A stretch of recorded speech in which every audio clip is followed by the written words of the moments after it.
This is the £65 gaming PC which I upgraded a couple of weeks back, and the main concern after upgrading it was the i5-3470. Its 4 cores and 4 threads is simply not enough for gaming in 2023, and this is where something like the i7-3770 might come in handy. It only costs £30 here in the UK now, but is it a good upgrade for something like the i5-3470? Before I get into this video though, let me know down in the comments below, what CPU do you have in your gaming rig? This Ivy Bridge i7 launched back in 2012 for $278 US, and for this price you would have got 4 cores, 8 threads that boost up to 3.9 GHz, and pair this with its 8MB of L3 cache, and this would have made an absolutely great gaming CPU back in 2012. However, 11 years on in 2023, it can be found for around £30 here on the used market, which may make it a bit of an appealing upgrade for people that are rocking 3rd gen i3s and i5s. And thanks to its hyper-threading technology effectively doubling the thread count to 8, it should be able to keep up in much newer games, unlike the i5-3470. Speaking of the i5-3470, I covered this in a previous video where I upgraded this £65 gaming PC, and I concluded that in some games it was okay, like in F1 22 and even Cyberpunk, which surprised me, but in other games Fortnite was very notable for this.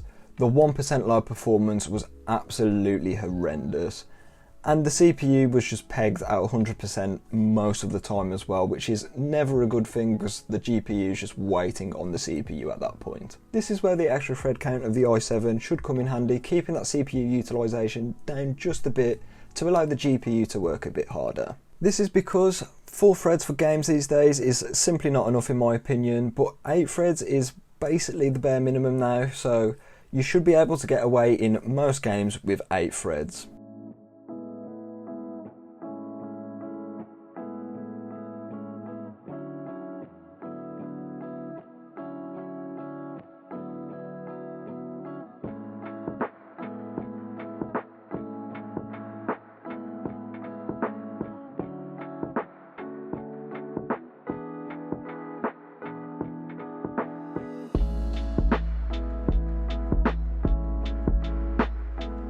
So in 2023, how much of a difference does hyperthreading make on a 4-core chip? I've compared the i5-3470 to the i7-3770. I know there are a few things which may skew the results ever so slightly, like the i7 having slightly more cache, but the biggest performance indicator here is going to be the extra threads. Benchmarking today is done on the upgraded £65 PC, and the specs are an i7-3770, some generic LGA 1155 motherboard, I don't know what brand it's from if I'm honest. The Snowman caller, which I covered in a previous video, it's a good caller, it's not bad at all. 8GB of DDR3 memory running at 1600 MHz. An AMD RX 570 and some generic CIT questionable power supply. First up is Cinebench R23, and as I expected, the i7-3770 has a vastly superior multi-core advantage over the i5. This is thanks to its hyper-threading technology, and this will help out in pretty much every single modern title. The single core performance has also had a slight bump as well, up to 724 from 679. This will help out in almost all tasks and is probably due to a combination of the high clock speed and the extra 2MB of L3 cache. First game up is Cyberpunk 2077, and we've tested all games today at the same settings as we did in the previous video. Cyberpunk, the average did go down on the i7-3770 to 50, however the 1% low performance improved up from 28 to 34 on the i7, so Cyberpunk ran relatively well on both CPUs here, but the 1% low performance on the i7 is a lot better than 28, and this makes for a much smoother experience. Modern Warfare 2 is up next, and this wasn't really a game that was affected by the 4 cores of the i5, but even so the i7 did see a slight bump up to 92 FPS on average with 59 FPS for the 1% low. The game runs a bit better and it's less stuttery as well thanks to that 1% low figure bumping up to 59, so this is some great performance here.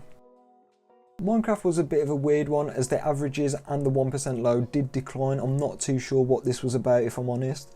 But Minecraft, the frame rate is always jumping around. One thing to note was the CPU was not pegged at 100% utilisation all the time with the i7. The i7 should perform a lot better, especially in the late game with Minecraft. F122 was another game that really wasn't affected by the 4 cores of the i5. Even so here, we did see a slight bump up to 94 FPS on average, with 62 FPS for the 1% low with the i7. So performance was slightly improved. This was probably thanks to the better cache and the slightly higher boost clocks. So the i7's not a necessity for F122, but it does help out a bit having slightly more performance. On the other end of the spectrum was Fortnite. With the i5 it performed horribly. However, with the i7 though, it got 97 FPS on average with 52 FPS for the 1% low. This was on DX12, which has a lot lower CPU overhead than DX11. Switching up to the performance API though, and performance here improved even further. Instead of getting 14 FPS for the 1% low, which was a big issue with the i5, the 1% low was much smoother on the i7 as it was at 85 FPS. This is way better performance in my opinion with the i7. It's made Fortnite playable, and I'd recommend playing on the performance API on this configuration. Fallout New Vegas was a weird one if I'm honest. The 1% low did drop to 27 on the i7 for some reason, I'm not sure what was going on, but the average FPS did increase to 66 instead of 65. The game felt smooth enough, but it's probably like some weird thing going on with these older Bethesda games, as Bethesda games are not known to be the most optimised titles. So i5 or i7 here, Fallout New Vegas performance is pretty much not going to be affected that much. GTA 5 is up last today, and on the i5 it performed relatively well, getting 61 FPS on average with 42 FPS for the 1% low, but switching up to the i7 it got 70 FPS for the average and 53 FPS for the 1% low. It did feel quite a bit smoother on the i7 if I'm honest, but it's not a make or break thing like Fortnite. So i5 or i7, you could probably get away with playing GTA. Maybe if you've got the i7 you could bump up the crowd density perhaps if you want to have a bit more of an immersive experience, but if you don't want to do that, both the i5 and the i7 are certainly great CPUs for this game. As I expected, both the averages and especially them 1% lows did improve quite drastically with the i7. There were a few games though that didn't improve that much, and one of them was Cyberpunk. The average went down from 52 to 50, which could just be down to margin of error. It's below 10%, so I would say this is down to just margin of error, but the 1% low figure was better in Cyberpunk with the i7. But if you're playing games like Fortnite, the i7 is massively clutch and it's a must-have if I'm honest.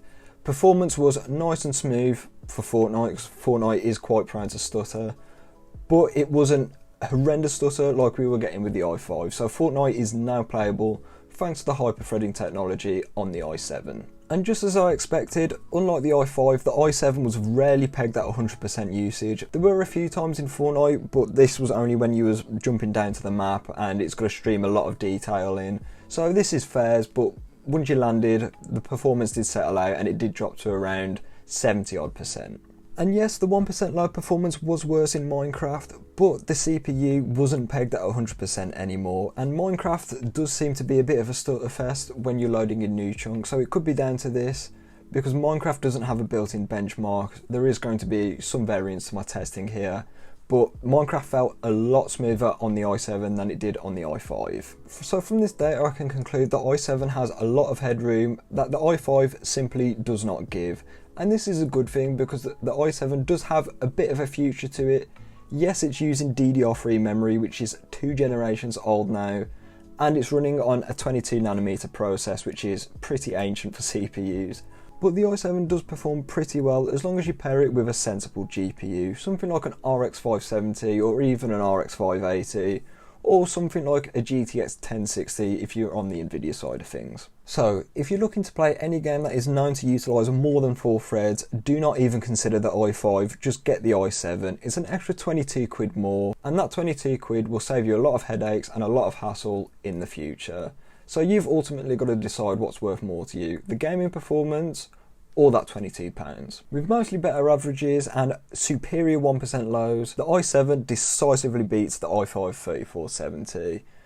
Back in 2012, this probably wouldn't have been the case, but as games have become more thread bound and more CPU bound these days, having them extra 4 threads is a massive godsend. So if you're on the 3rd gen platform and you're looking to upgrade your i5 3470 to something like the 3770, It is a massive upgrade which I would recommend to most gamers, especially if you're playing games which utilise more than 4 processing threads. So for an extra £20 to £25, the i7 is certainly a better buy. It is still a viable CPU as long as you pair it with a sensible GPU in 2023. The i5, however, if you're playing games like F1 and even Cyberpunk ran pretty decently on it, I'd say the i5 is pretty fine, but if you want to play Minecraft or Fortnite or any more CPU demanding games, the i7 3770 is a must-have for you. So with that being said, I'm going to leave the video here. If you like this one, like it, stay subscribed for more tech content, and I'll catch you in the next one.